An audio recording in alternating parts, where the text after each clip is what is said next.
Hola queridos alumnos, querido cuarto año del Colegio Estela Maris. Hoy les voy a dejar este pequeño video para continuar avanzando en los temas que venimos dando hasta el momento. Ustedes ya saben, hemos visto al ser humano con sus características y sus capacidades, como un ser biológico, psicológico, social y espiritual, pero también como un hombre libre, racional, con capacidad de amar, que muchas veces se enfrenta al dilema del bien y del mal y que también se pregunta por Dios. Vimos cómo somos todas esas características que nos convierten en un ser complejo y completo. Para continuar avanzando, hoy hablaremos del hombre que está llamado a la trascendencia. Continuamos profundizando con esta idea y nos preguntamos que este hombre, ¿imagen de qué? ¿Por qué existe? Bueno, el hombre como imagen de Dios. Avanzando con esta idea, podemos decir que la mayoría del mundo está de acuerdo. No importa si eres ateo, no importa si sos creyente católico o cristiano o directamente creyente de cualquier otra religión. Todos afirman que todos los bienes de la tierra deben estar destinados de manera central al hombre. ¿Por qué? Porque es el hombre el culmen y la cima de toda la creación. ¿Y qué es el hombre? Bueno, esto ya más o menos lo estuvimos viendo, pero algunos pueden afirmar que el hombre es un ser complejo y completo y por ende hasta difícil de poder abordarlo. Sí, es cierto. Otros dicen que a pesar de esta complejidad y esta completud podemos decir que somos seres sociales, biológicos, psicológicos, y es real. Otros pueden afirmar, avanzando más, que somos seres espirituales, que podemos aspirar a una trascendencia. Y algunos simplemente van a decir que somos seres libres y racionales y nos quedamos en este lugar. Sin embargo, hay también otras respuestas que apuntan a la trascendencia del hombre. Por eso vamos a la Biblia. ¿Qué dice la Biblia? Bueno, la Biblia nos enseña que el ser humano está creado a imagen y semejanza de Dios. Esa es una de las primeras afirmaciones que hace. Pero, ¿qué significa que somos imagen y semejanza de Dios? Esto de que somos creados y que tenemos una capacidad para poder gobernar, dirigir, acompañar toda la creación. Bueno, ¿eso qué significa? Básicamente, que el hombre esté hecho a imagen de Dios implica que somos distintos. ¿Tenemos algo similar a la creación? Sí. De hecho, la Biblia dice en el relato del Génesis que el hombre es creado del barro. Esta imagen que la Biblia usa en su idioma religioso representa al hombre que está construido de los mismos elementos que está construido todo el universo. Pensemos que ese barro representa el universo de toda la creación y el hombre es el extraído de ese barro. Si ustedes se fijan, también es lo que dice la ciencia. Nosotros somos seres creados con la misma cantidad de componentes que el universo. Todos somos carbonos, todos tenemos moléculas, tenemos átomos, estamos formados por ADN, todo lo mismo que toda la creación, ¿no? Sin embargo, dice la Biblia que al hombre Dios le infunde el ruaj. ¿Y qué es el ruaj? El ruaj es nada más y nada menos que el espíritu. En la Biblia habla justamente, le da el aliento, le infunde el espíritu de vida. Eso significa, en la metáfora bíblica, que el hombre, que es parte de toda la creación, que maneja los mismos patrones de existencia que maneja todo el universo creado, a su vez es distinto. ¿Por qué? Porque es imagen de Dios. ¿Y cuál es esa imagen? Tenemos espíritu. Somos seres trascendentes y podemos ir más allá que la simple condición de nuestro ADN. Es decir, que nosotros no somos seres simplemente arrojados a la existencia. No somos elementos que viven por vivir, sino que nosotros podemos encontrarle un sentido a la vida y podemos encontrar un valor, solamente por ser racionales, sino también por aspirar a la trascendencia. ¿Qué es la trascendencia? Ir más allá. Escuchemos lo que dice Viktor Frankl sobre el sentido de la vida. The freedom of choice, the freedom to come up with a decision. It should be, I would like to become this way or another, in spite of conditions that should only seem to fully determine my behavior. I wish to act freely as a responsible being, which is a human being. I wish to act in accord with heredity and environment, owing what I become to them, but also, if need be, in spite of the worst conditions. This is exactly what you could watch and witness under severe, extreme conditions of strength, of stress, or of tragic conditions. Just think of people living for several years under the worst conditions of a prisoner of war camp. There's a whole body of psychiatric literature about that, or for that matter, in concentration camps. And this is what should be acknowledged. People are free, and if you watch or study the lives of such people in just a detached, down-to-earth, empirical, strictly empirical, scientific way and fashion, in another way than you presented it and you commented it in another way, then people get the picture, the impression of a human being as something, not someone, something that is fully determined, whereas they don't recognize and acknowledge the freedom and the responsibility for themselves, the responsibility for making something or someone out of himself. So your basic philosophy is that life has meaning under all conditions, but how easy is it when there's a sense of hopelessness, a sense of despair, to recognize this meaning? Let me confront you with a somewhat strange definition of despair. As I'm used to proclaiming is that despair can be explained in terms of a mathematical equation. D, capital D, equals S minus M. What does it mean? Despair is suffering without meaning.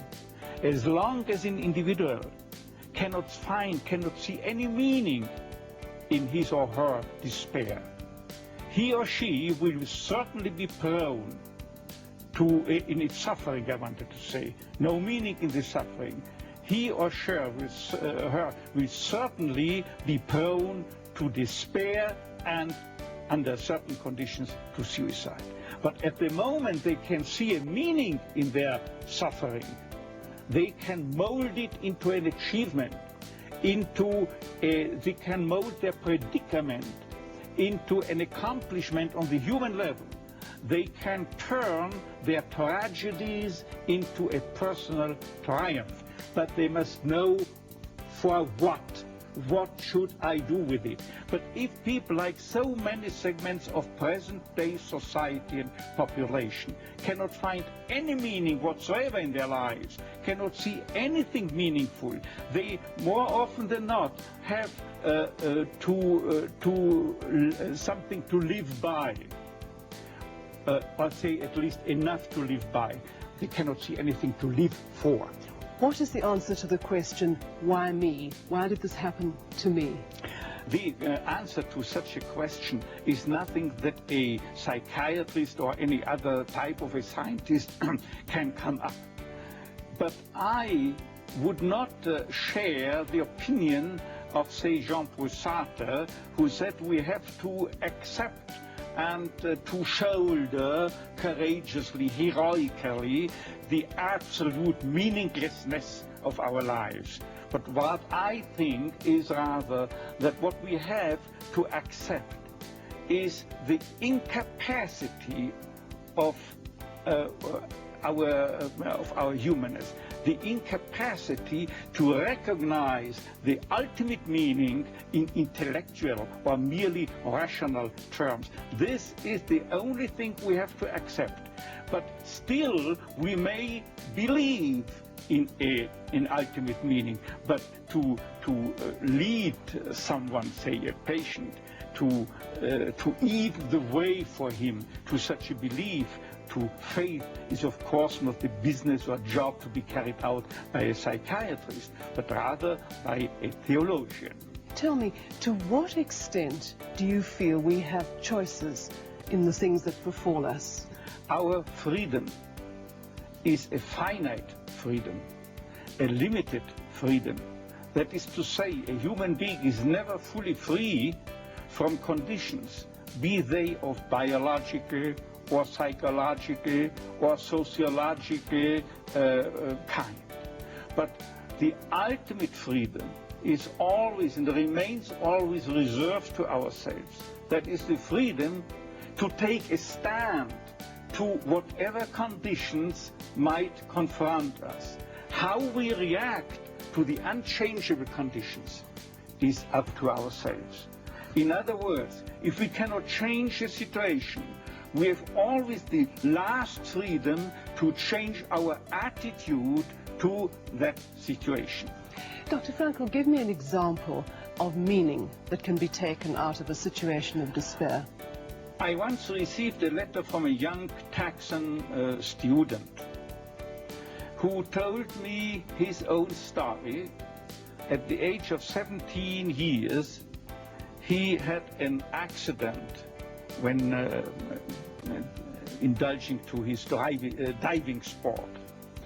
And from that time on, he was paralyzed from the neck down. And he wrote to me, "I broke my neck, but it did not break me. I am at present helpless, and this handicap will remain with myself apparently forever. But I've not given up my studies. I went, because of my own helplessness, to help other people. I want to become a psychologist, to help others. And I'm sure," he wrote to me, "that my suffering will add an essential contribution to my ability to understand others and to help other people."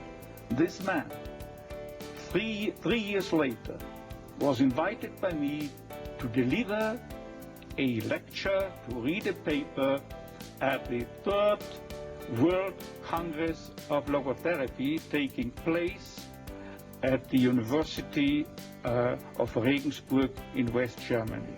He was brought in and with his wheelchair by a plane from Texas to West Germany and delivered a lecture under the title, "The Defiant Power of the Human Spirit." The last sentence read, "I know that this is true because that man was me."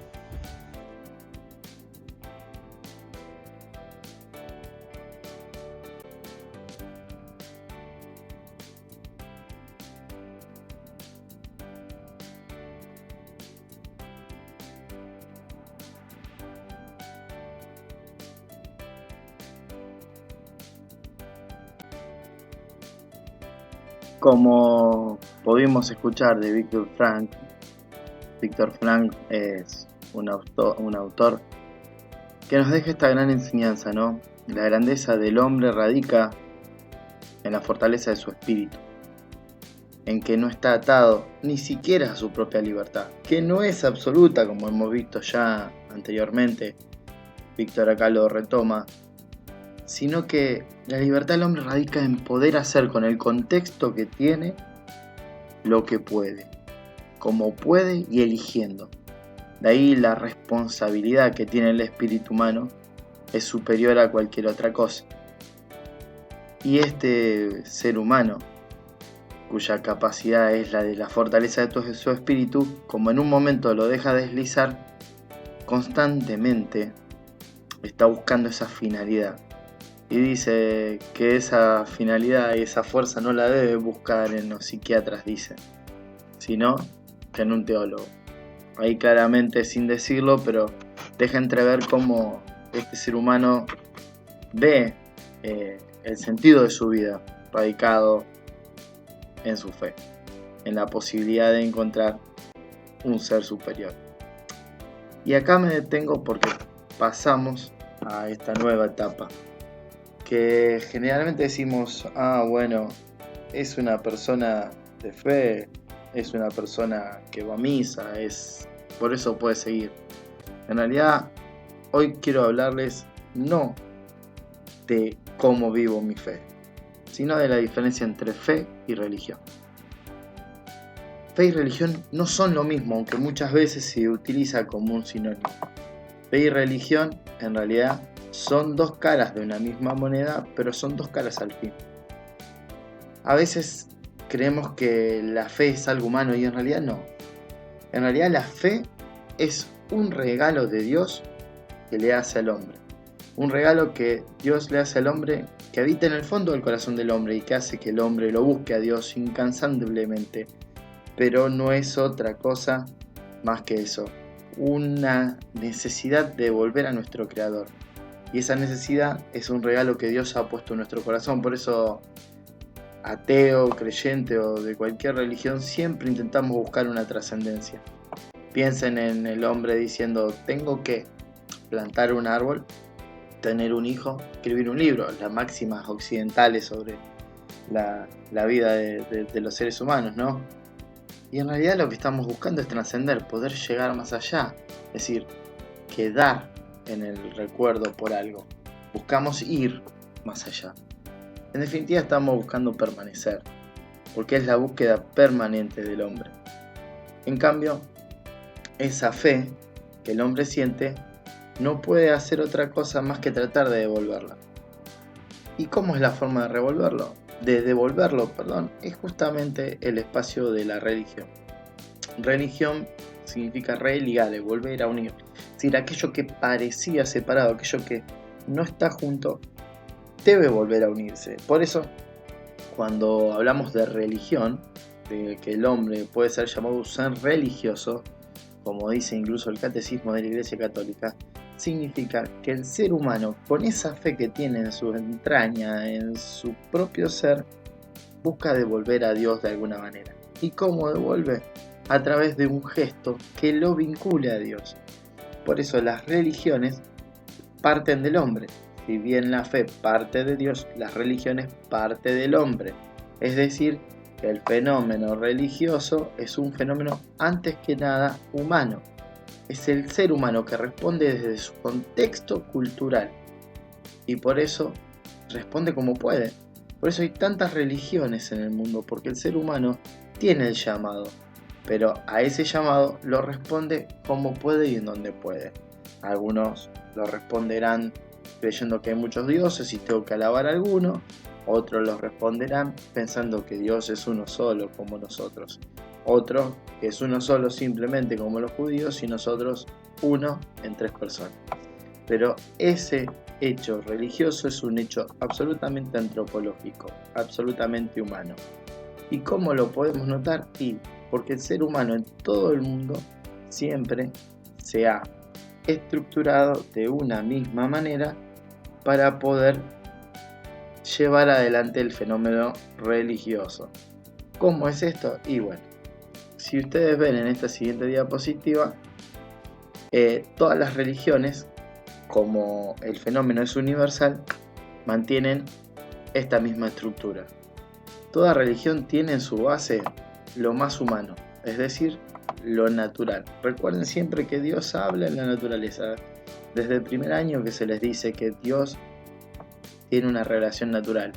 Al hombre se le comunicó antes que nada en la naturaleza y en la estructura social también. Es decir, el hombre desde lo más básico que ve es también parte de esa revelación de Dios. Por eso lo primero que el hombre mantiene, trata de Sostener son los valores, que son esas convicciones profundas que tenemos de que las cosas son buenas. Y esa es la base que mantienen todas las religiones. Tratar de buscar lo bueno y alejarse de lo malo. De hecho, si ustedes se fijan, casi todas las religiones, lo que nosotros le decimos, los 10 mandamientos, es un decálogo prácticamente universal. Casi todas las religiones tienen un decálogo similar al nuestro o algo parecido. Estos 10 mandamientos se repiten en innumerables religiones, no solo las 3 grandes monoteístas como serían los musulmanes que lo tienen, los judíos que obviamente comparten el nuestro y nosotros, sino que muchísimas otras religiones mantienen esa misma mirada. Sobre esos valores de base se estructura las normas de conducta. Estas normas de conducta ya pueden ser morales o religiosas. A ver, sobre la base de un valor que es hacer el bien o ayudar a la vida, surge la norma moral de no matarás y la norma religiosa que obliga al hombre, por ejemplo, a hacer actos de caridad, darle de comer al que no lo tiene. Esa norma religiosa y esa norma de conducta moral se estructuran sobre la base de los valores. Y esto definitivamente llega al punto de la pirámide, que es el rito, el acto. Está el elemento que puede hacer visible esto que yo estoy defendiendo, los valores que se estructuran en las normas y que se expresan en los ritos. Por eso los católicos, por ejemplo, tenemos el rito de la limosna, es decir, mantener a alguien que no lo tiene, tengo que dar algo. Eso es un signo y un acto simbólico que tiene que representar aquello que está en la base. Por eso las religiones no son simplemente, como decía en algún momento Marx, el opio de los pueblos, sino que es la última expresión de la humanidad, de lo que realmente tiene en el corazón. Chicos, hasta acá vemos en el día de hoy. Les propongo que el trabajo sea sencillo. Estos últimos 3 puntos, bueno, repensarlos y buscar ejemplos claros de nuestra religión católica o puede ser de otras religiones que expresen cómo esta pirámide que configuran todas las religiones se da. Y otra actividad, pensar claramente si alguna vez sintieron esta relación de Dios, si alguna vez descubrieron en su corazón lo que se llama fe. Ahí en el material les voy a dejar por dónde devolvérmelo. Mi nombre es Ezequiel García Conde, les agradezco por haberme escuchado y espero que esto les sirva mucho para ir comprendiendo los temas. Paz y bien, muchas gracias.